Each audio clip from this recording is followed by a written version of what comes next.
Land, Ornithopter. One of the hands where it's not scary at all what's going on, but I'm sure he has a turn to Steel Overseer or Arcbound Ravager coming down. Can almost surefire bet on it.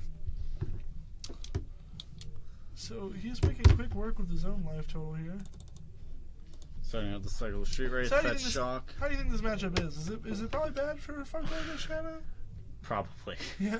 I do think Affinity has a leg up here. Because like he's gonna deal a lot of damage, and Affinity comes out of the gate like fist pumping. The big thing is it comes out of the gate fist pumping, and it doesn't deal any damage to itself. Like against the Death Shadow matches, like I honestly think that like against regular Death Shadow, like I think 5-color edges because it just plays more creatures and just gets way more, doesn't care about kill spells because it's just got another creature.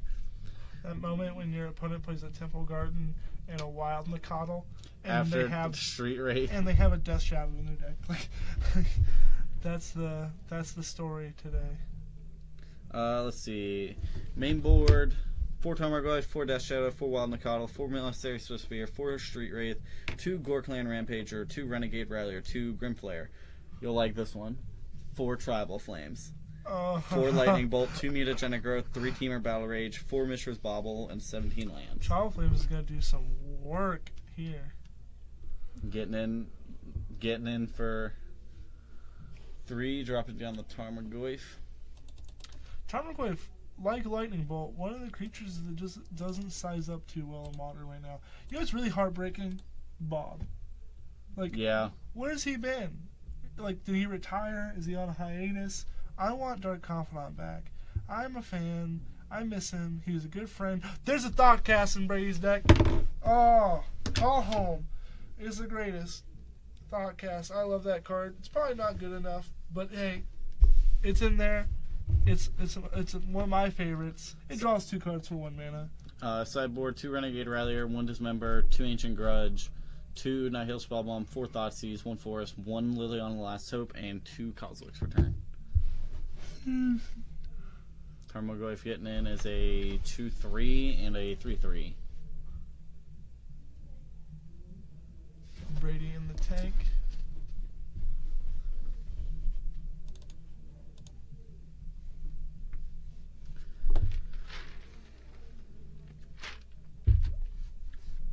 Like, this is a sweet thing with this deck is like, choosing a chump block and then probably sack to Ravager. But there's a thing there where I feel like you should sack 1, stare and go because your opponent might want to like respond to the first one, and then in response you can sack the second one, right? Yeah. But I always have this like pet peeve where if they try to do 2 things at once, I'm like. The little inner judge in me is like, no. I know what you mean. I think the better one was I was watching at an Open with Kazu, and it was the team event in Baltimore in like February, and like Kazu shot they're both green-black Constrictor, shoots his opponent's Walking Ballista. Okay. His opponent then takes it down, and then completely forgot about the fact that it had already been shot. So once it got to 1 counter, it should have died before it could shoot again. Okay. And like I don't know, that was like the inner judge in me watching it. It's like, yo, you guys need to, on looking like you guys need to stop. And all right, so let's do some science here. 3, 4, 5, 6, 7.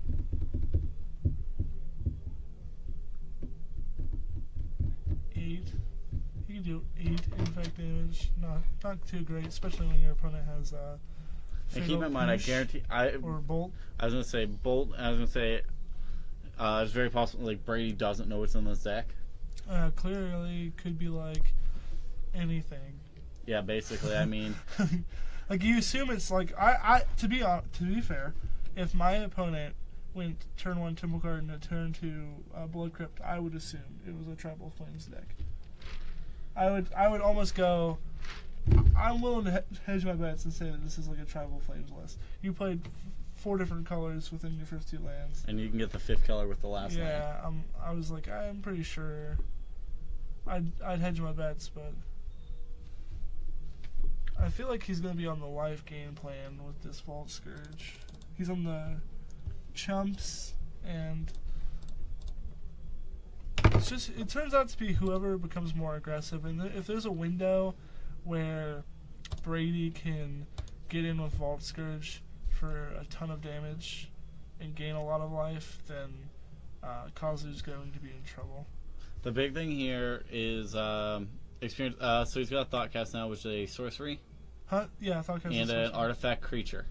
So he's got artifact creature, sorcery, land. Yeah. So we now have 2 4/5 Tarmogoyfs and a 3/3. So 11 on the backswing. It's really possible here if Kazu just like has bolt, mutagenic growth, anything like that, just ends up winning the game on backswing. There's also a chance that Brady has Galvanic Blast to kill off the Wild Mikado, chump block the Midnight, sack to Ravager, and then move counters from Ravager to Vault Scourge. And it becomes a real game where he can just like chump block with his man lands and just win through Vault Scourge. But it honestly just depends on the quality of cards in Kazu's hand versus. I see 2 bolts. There are 2 white bordered cards in there, and they are both bolts. That is not good for old boy Brady. Yep. So let's see who them boys. Yeah, Brady just really needs to be able to get in there with a Vault Scourge for counting them oodles and noodles of life. So both 4 5. I'd almost just block with the Midnight. The Midnight's not going to do anything in general. Like there's not a chance that the Midnight does a whole lot.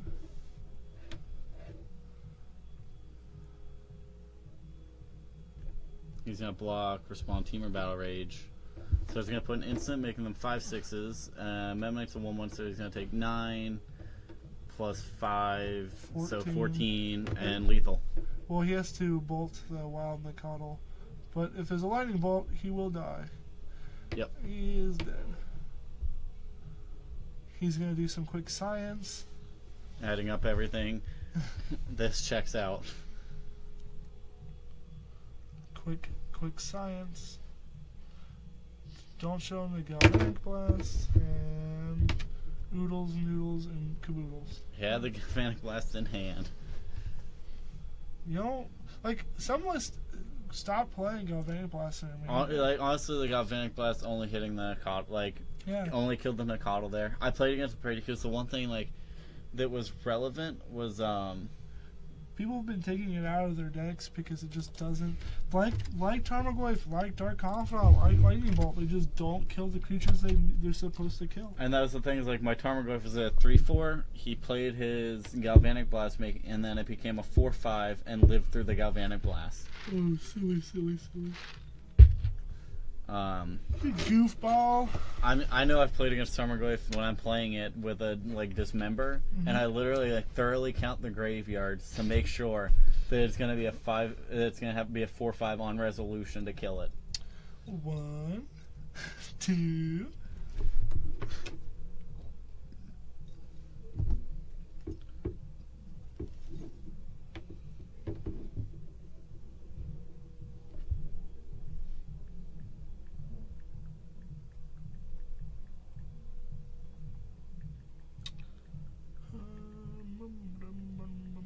While we wait.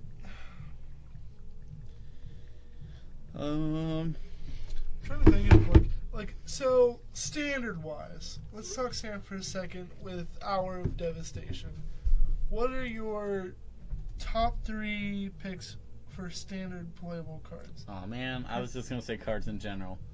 I have to get the full spoiler up, to be honest. I haven't followed the spoiler super close on it. Because I think Modern's relatively easy to pick 3 cards. What are your top 3 for Modern? Claim to Fame. Okay. You have Solemnity. Okay. Yep, I know. See an Enemy. I've got a lot of enemies. Solemnity. And then the 3-mana 2/3. Solemnity. Crucible of Whales. What the Ramnup Excavator. Yeah, and then a close fourth would be the Bajuka Bog Land.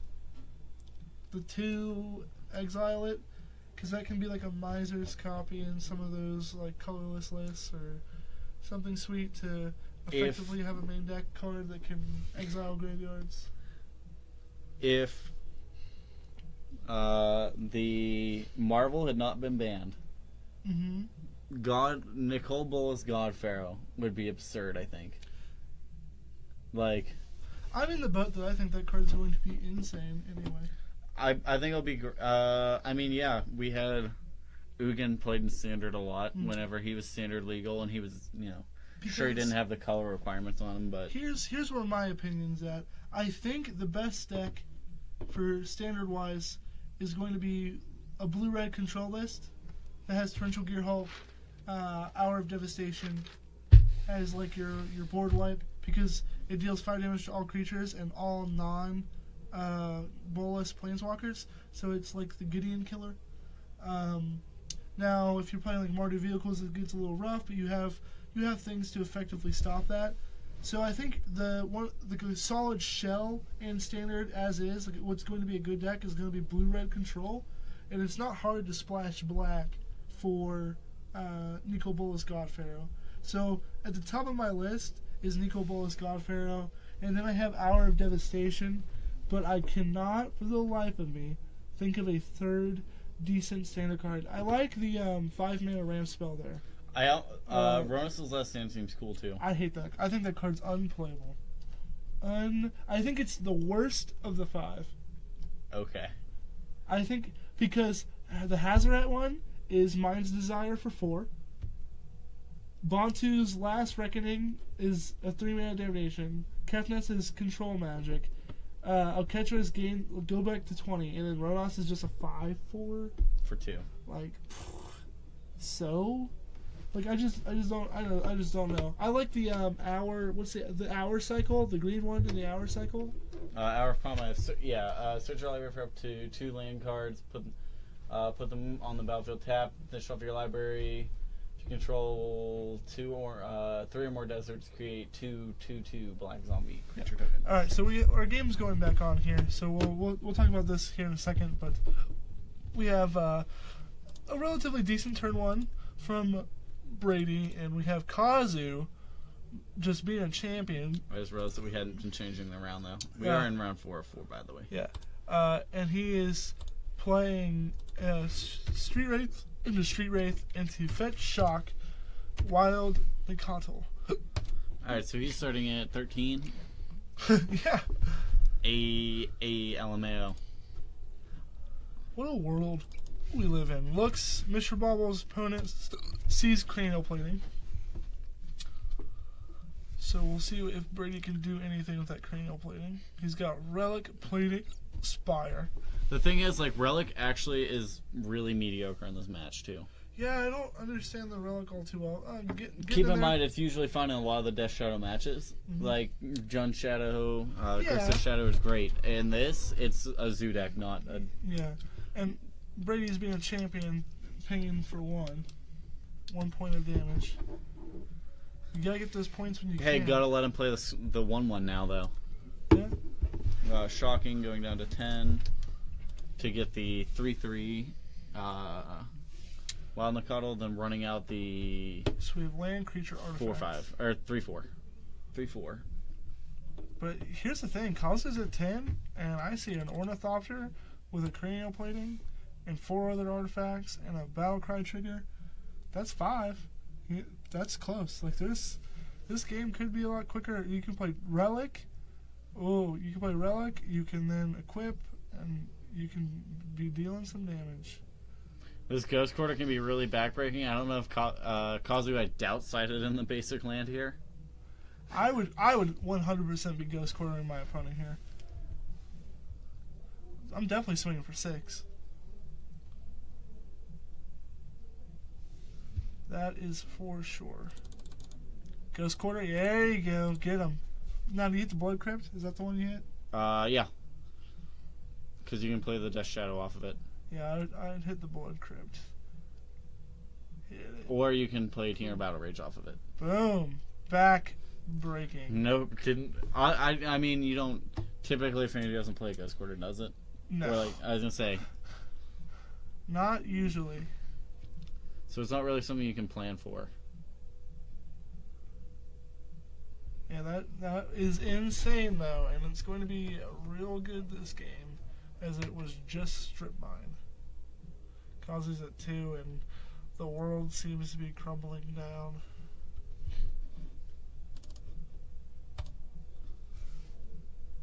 You think Kazu's just sending a message here?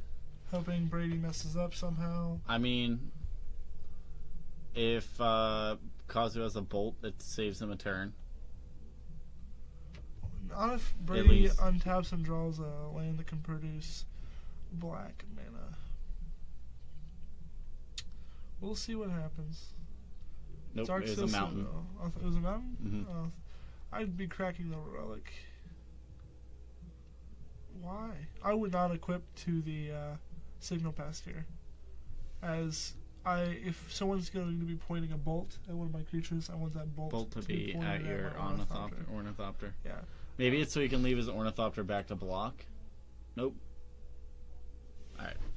Going to game 3. I would have cracked the relic too.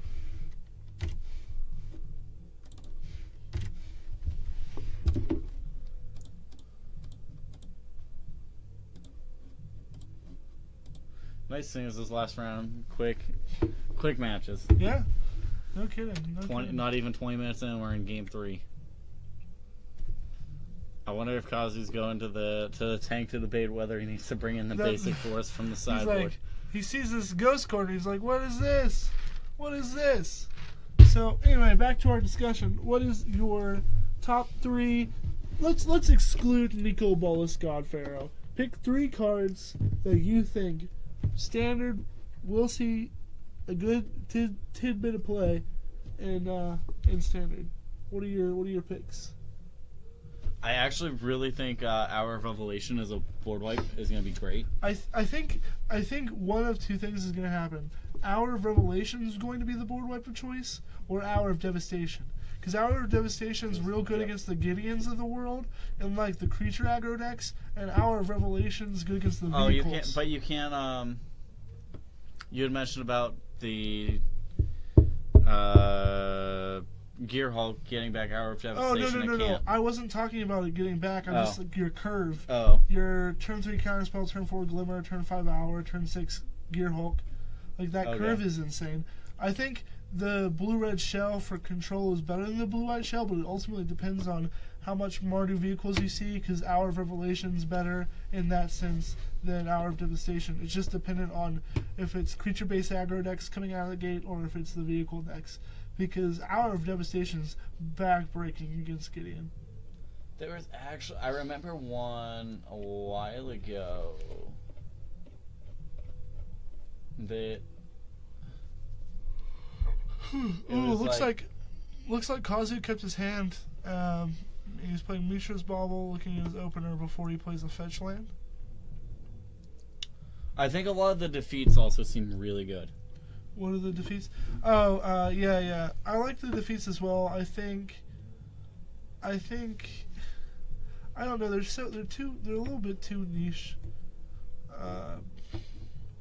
I think like Gideon's defeated, exile target white creature that's attacking or blocking.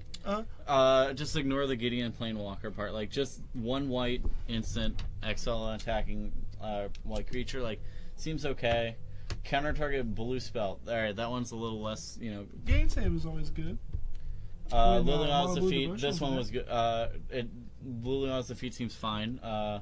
Destroy target black creature. If it's a black planeswalker or black creature or black planeswalker. If that creature was a planeswalker was a Liliana, her controller loses 2 life. Sideboard copies of Liliana's defeat will be a thing. Now, I wanted to comment on this match real quick. The Darksteel Citadel Vault Scourge Ornithopter Midnight is one of those hands that I feel is ultimately always a trap to keep unless he has a Ravager or a Darksteel. I think he has a Cranial Plating. Okay, then it's obviously good then, but it's always like I've seen players keep hands where they're like, I get to throw all these cards out, but then they actually have no way to pay it off. Yeah. Wasn't there like a 1-mana enchantment from the set? I know that I remember. I could swear I saw a spoiler of it, like a 1-mana enchantment, and I remember seeing it like, wow, I like this card. I don't know. I'm gonna try to find it real quick. Right. For some reason, I thought it was just a single green. So he plays Mountain into Ravager. So he has Ravager as champion, and he has a copy of Cranial Plating. I think his best bet is to slam those copies of Edge Champion down as soon as he possibly can, because those cards get insane. I also think that Kazu might be in a little trouble here. He has blue-red and black mana, so he can't cast Wild Nicoddles. He can't cast Tarmogoyfs. I think he might have gotten himself into a corner where he has a hand that doesn't do exactly what he wants and needs it to. If Brady can find a land and start putting these Edge Champions down, that gets devastating. Now Kazu might just have like the burn hand where he can flames. Still Overseer. He has another bolt in hand. Well, the good news for Kazu is that Brady does not have another land to slam down that Edge Champion, because Edge Champions have to be brutal Magic cards. What would be brutal here is if he goes, if Kazu goes with a Kozilek's Return. Oh, that would be insane. Because I know, yep. Wow. Kozilek's Return, the 4-for-1. That's a card that was in this deck. Yeah. Didn't see that one coming. Well, never mind. Yep, a 4-for-1. That's a card in this deck, alright. Huh. I knew I read it off in the sideboard. Yep, here, the Wild Nicoddle, the Swift Spear, and a Death Shadow. Huh. Kozilek's Return. I mean, he's gonna play a really bad 2/2 here? Huh. Like, the Edge Champ, like, it'd have been great if you could, like, snag the Edge Champions too, but... Well, this is Bad News Bears. Alright, still the Wild Nicoddle is only attacking for 2. There's no plane, so it's 1, 2, 3... 4, 5, 6. Yep.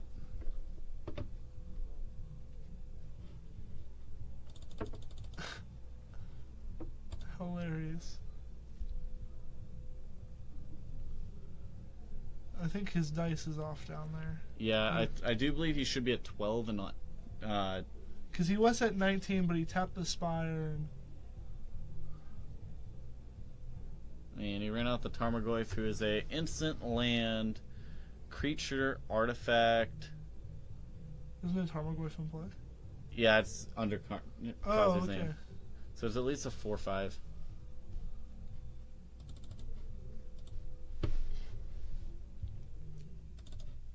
Now he's magically 10? Huh. Who knows? Alright, so what do we have here? We have another K return. Getting the trigger to swing for exactly lethal. Getting the prowess trigger to make... Well, it's pretty good when you draw both the Kozilek's Returns, don't you think? I feel like he just can't win that game if he didn't have Kozilek's Return, but I guess, well, you have it, you had it. If you have, like, the best sideboard card in the world for your deck against your opponents, you're going to win those games.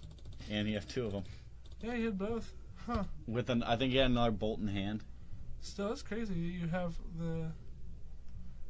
That's magic. When you draw your sideboard cards against linear decks, that's how it goes down. All right, we have Kazu taking that one to 2-1. Let's go 5-color Death Shadow. Zoo. The deck's so sweet. 5-color Death Shadow Zoo. Now, how much were those Kozilek's Return foils? Not too much, like 10. Oh, really? If that, yeah, like 10. I'm not a big standard guy. I don't play a whole lot of standard, so. I don't either. I picked up one of the 4 Horsemen in Waynesburg, and then I think I picked up... I don't even know where I got the second one. Like, I really have no idea. I might have traded for it. I just kind of stumbled upon it and grabbed it because it was a good price. And then I have 2 more non-foils I picked up at Star City Games Heavy Played for $2 each. Fair enough. I think they're like 6 or so non-foil. You want to go back to the booth thing and give some final words and we can talk about our devastation for a quick minute. I mean, this is pre-release night. I forgot to air horn at the Kozluk's return. The blowout at the end. I even had that app up on my phone at one point. So right there. So I think out of the set, to be honest, the set's not. It's not like when you look at this set in comparison to Kaladesh and Eldritch Moon, which had cards banned in them. Like the power levels were so absurd. This set's obviously not going to look even as good. Even Oath of the Gatewatch had stuff banned. Reflector Mage. Sure, you got me.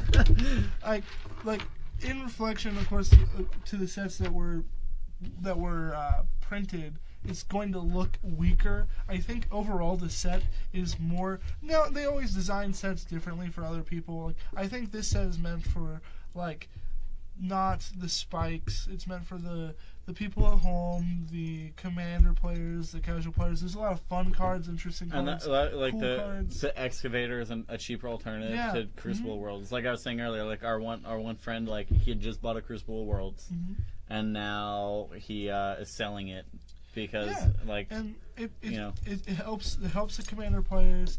The casual players see cards like that. Like that Crucible Worlds was designed by the Magic community because it was a card an effect that they wanted on a Magic card. So this sets a lot of the fun stuff, the cool, exciting, splashy cards. Like you have the gods, and you have even the bad Planeswalker in the set. Samut, he's still super sweet in Commander. He does a whole lot. You can play him, and you can play what is the name? Doubling Season. Yep. And you can immediately ultimate Samut and go grab 2 more Planeswalkers. In Modern, if you want to get real spicy, you can play Samut in Doubling Season. You can ultimate Samut, go and grab Samut and another Planeswalker. Ultimate Samut, go and grab Samut and another Planeswalker. I think you go and get the memes. The memes are real. You have to go at least get another Samut. Get another Samut and you go get a Tameo. Give yourself Field Researcher, omniscience. yeah. And then you draw draw 3 cards. That's gas. I remember where I saw the 1-mana enchantment that I was talking about earlier. So let's look at the gods here. We'll Give me 1 sec. We'll debate on the most playable ones. It was the one from the Ixalan spoilers. Oh yeah, whenever a creature you control becomes a. Yep. Let's not look at the Ixalan spoilers. Those people, those jerks. Dem boys. But let's look at the gods here. We have the Scorpion God, the Scarab God, the Locust God. I think one of them is playable. At least, here's the problem, right? The Locust God just doesn't size up too well against Torrential Gearhulk. You have the Scarab God, who's just in the wrong colors. It's a powerful creature. It's just in the wrong colors. Like blue-black creatures, that's ooh. And then you have the Scorpion God, and I've been playing Magic long enough to know that if you want a red-black card to see play in Standard, it needs to be on Olivia Voldaren power level, because the red-black cards, as sweet as they make them, they never Kozluk's Returns not Kozluk's Return, but Kolaghan's Command. Yeah, they never seem to make it just because the red-black strategy is never really there. You have Unlicensed Disintegration, but you have so many cards that just were so sweet and never got to see their day in the sun. You have Scorpion God, you have the Rakdos Returns of the world, you have the Sires of Insanities, Snack Back to Calamities. You just have those cards, and they just don't get there. And Scorpion God is sweet though. It's my favorite one because it draws cards, it kills creatures, and it comes back, but it's probably too slow. The other mythics, Samut, I'm just not feeling it. The Locust God I think is just bad. Scarab God's in the wrong colors. Crest Sunmare, I don't get it. I get it. Horses, it's awesome. It's not for me. Anesh, Cryosphinx, Sovereign, Not for me. It's for the commander players of the world. Razaketh, the foul-blooded. This is a commander card through and through, but this is like one of those cards where this set is not gonna like this set is like one of those sets that people are gonna forget about due to the power level of the sets before and come after it. And this is gonna be like one of those cards that's gonna be like $40 for no reason because it's a demon. It's a great commander. Yeah, and it's a great commander, and people are gonna be like, this is insane. And this is going to be your expensive card in the set, like 4 years from now. This is gonna be the card that's like the money dollars. Then you have Neheb. I'm just not about the Zombie Minotaur Warrior. And then Majestic Myarch. I think Myriarch. Yeah, I think Soul Fiend, was it? Soul Flare. Okay. Well, I think that was just a better version of what this card does. Because it had like the Delvey-ish kind of like creature graveyard abilities. Like I think that was just a better version of what this card is. And that card was a rare. So my issue with the set, I always play green. Mm-hmm. There's no green in the gods. Well, it's because Nico Bolas. Yeah, well, You guys finally got an invocation. I know, and I'm happy we got an invocation because I am gonna pick those up. Like, finally got choke, which is great because there happens to be a player in the shop who plays Merfolk, and I just want to get. I just want to who them boys in. I just want to get him with that good choke. Like, okay, so here's. Sorry. Also, we have Lord of Extinction as another green card, and we had Maelstrom Pulse. True. I mean, I'm talking mono green. You have Ronos, and now you have choke. But like when they were doing the spoilers for them with Lord of Extinction, I was thinking it was like we were trying to figure out what Lord of Extinction could be. And I was like, I guess it could be like I thought that could have been like the artwork for one of the gods before they were spoiled. I was like, that might have been one of like the newer gods, and I was like, it could be like an Eldrazi of some kind, It That Betrays or something.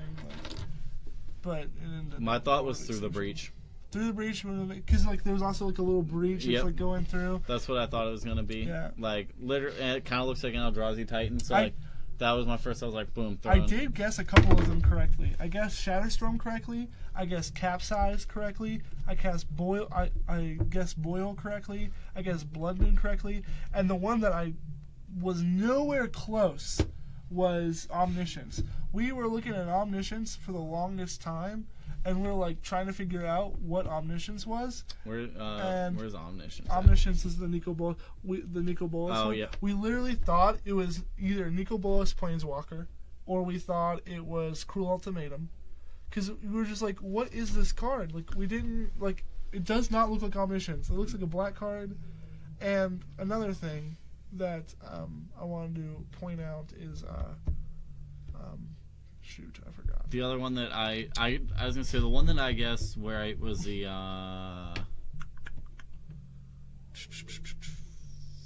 Avatar of Woe made no sense. Well, no, Avatar of Woe makes perfect sense because Samurai Jack is gonna finally come here into Magic and save the world. That's Slaughter Pact. Slaughter Pact. See, I didn't know what that one was. I was like, the one that nobody knew was Opposition. Opposition were like, I literally was like, I don't know. I was thinking like, I really had no idea. I had no idea either. I was like, I have no clue. I was like, Bitter Blossom? Maybe? Like, it makes, like, little scarabee looking thingies. Like, who knows? But I didn't know Diabolic Edict either. I forgot that was a magic card. Forbid, I don't understand why it's one of them. I knew Thoughtseize. Thoughtseize was real easy. It was either Thoughtseize or it was, like, Duress or one of those cards. This is something I'm just noticing how much I hate. Is how similar the Scarab God and the Locust God look. I haven't even seen those until just now, and I hate all three. The Scorpion God one, the Locust God one, and the Scarab God. There's all like the Scorpion God one in particular looks terrible. Like why are those far away pictures of them? Why aren't those up close and personal? Like these ones, the other two are just like cool. I want to see the other printing. Why are you doing me dirty like this? You won't get to see it. Yeah, I don't know. This set.